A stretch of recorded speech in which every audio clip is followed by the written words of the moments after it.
In previous video we have discussed about secondary growth in dicot stem, in which we have studied about how xylem and phloem formed, means secondary xylem and secondary phloem formed.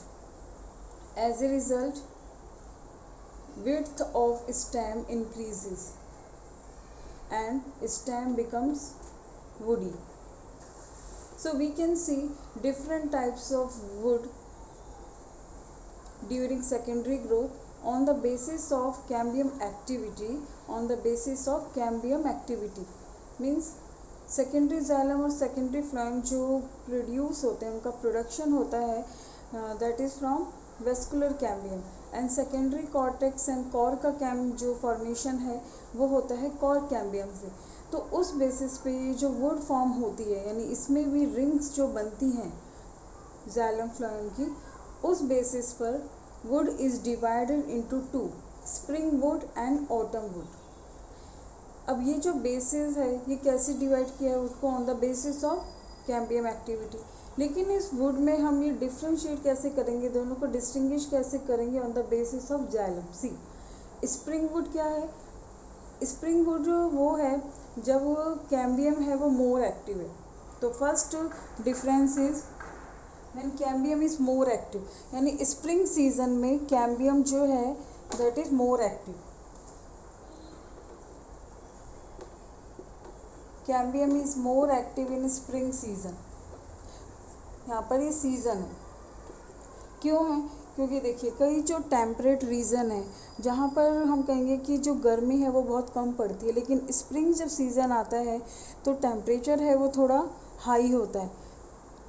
ठीक है, तो high होने से production increase होगा, plant जो होंगे उनमें photosynthesis rate high होगी, देन फूड का जो प्रोडक्टिविटी है वो हाई होगी, प्लांट जो है वो ग्रोथ फास्ट करेंगे, और ग्रोथ फास्ट करने से जो वुड बन रही है उसमें उस सीज़न में, यानी कैम्बियम मोर एक्टिव है. Cambium is active in spring season, more active in spring season. और विंटर में यही क्या होंगे, जो एंजाइम्स हैं वो इनएक्टिव रहते हैं, तो कैम्बियम जो है वो इतनी एक्टिव नहीं है, जिससे xylem, सेकेंडरी xylem और phloem का फॉर्मेशन उतनी फास्ट नहीं होता जितना स्प्रिंग वुड में होगा. तो जब कैम्बियम ज़्यादा एक्टिव है तो जो xylary एलिमेंट है, यानी xylem, वेसल्स, ट्रैकिड्स, ये क्या है xylem के एलिमेंट्स, इनका नंबर क्या होगा? More. xylary elements are more in number. और यहाँ पर देखिए जो विंटर में हो रहा है, यहाँ पे विंटर में जब सेकेंडरी ग्रोथ हुई है, यानी टेम्परेचर जो है वो बहुत लो है, तो उस टाइम पर प्लांट्स के जो एंजाइम्स है वो कंपैरेटिवली लेस एक्टिव है, देन फोटोसिंथेसिस रेट उसी अकॉर्डिंग ही लो है, तो कैम्बियम भी एक्टिव नहीं है. और जो xylary जो एलिमेंट्स हैं ये भी क्या हैं? Less in number. ये क्या है? स्प्रिंग वुड जो है, अगर हम प्लांट में देखें तो जो लाइट कलर की वुड, यानी लाइट कलर की जो रिंग फॉर्म होगी वो कौन सी होगी? Spring wood. तो we can differentiate by colour, light in colour. Spring wood कैसी होगी? Light in colour, where is autumn wood will be dark in colour. ये किस सीजन में बनी है? स्प्रिंग सीजन में.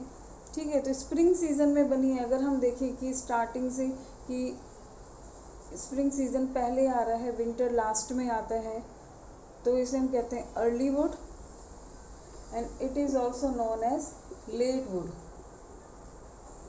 क्लियर? तो यहाँ पर क्या है कि हम प्लांट में काउंट कर सकते हैं रिंग्स को. एक light ring, dark ring, light ring, dark ring होगी.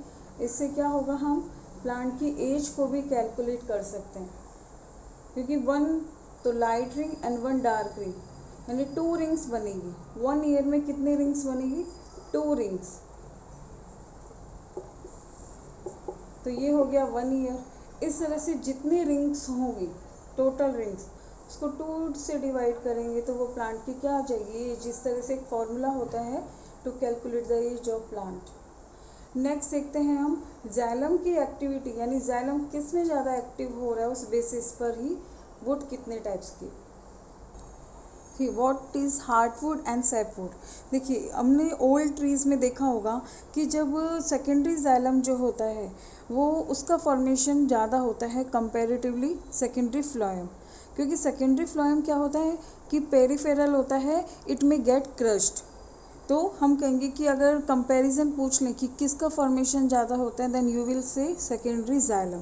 तो सेकेंडरी जाइलम जब ज़्यादा प्रोड्यूस हो रहा है तो प्लांट का जो स्टेम है वो डार्क ब्राउन कलर का हो रहा है। वो डार्क ब्राउन कलर का क्यों होता है? Due to deposition of tannin, resin, oil, aromatic compounds,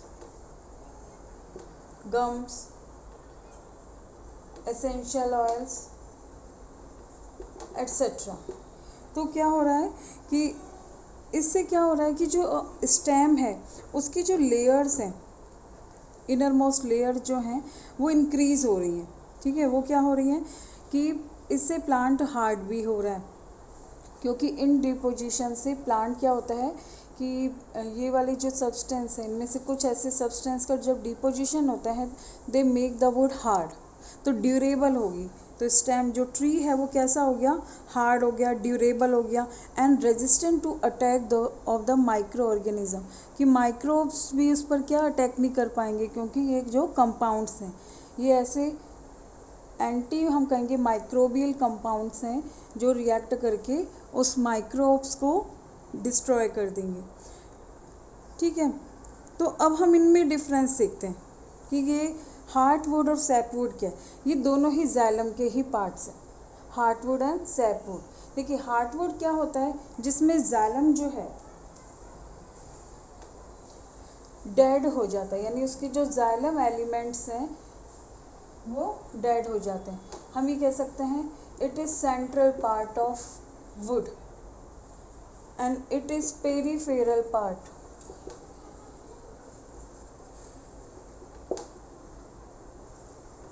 dead in nature.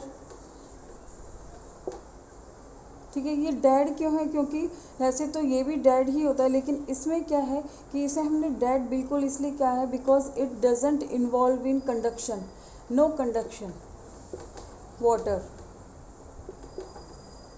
ये वाला जो पार्ट है जाइलम का, it doesn't conduct water and it conducts water. Actual में तो ये भी डेड ही होता है, बट इट कंडक्ट्स वाटर, यानी ये इन्वॉल्व होता है for conducting water.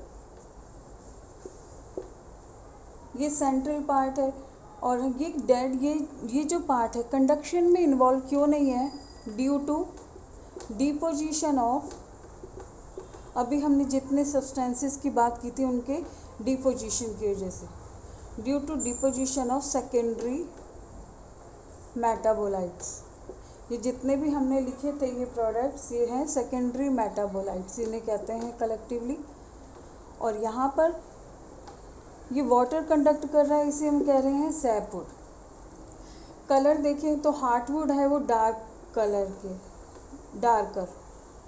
Dark in colour, और सैपवुड लाइट इन कलर। देखिए वहाँ पर अभी जो हमने इससे पहले वाला डिफ्रेंशिएट जो पढ़ा था हमने, जो स्प्रिंग वुड और ऑटम वुड में था, उसमें क्या था, on the basis of cambium activity in season, कि कौन से सीज़न में कैसे एक्टिव हो रही है cambium.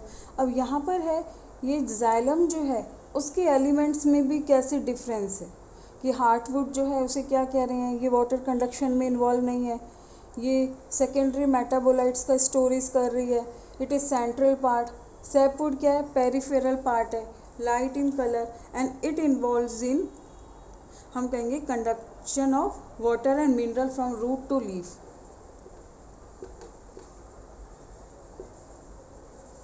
From roots to leaves. Clear? तो यहाँ पर ये डिफरेंस है हार्डवुड एंड सैपवुड में। Now come to next topic, that is secondary growth in roots.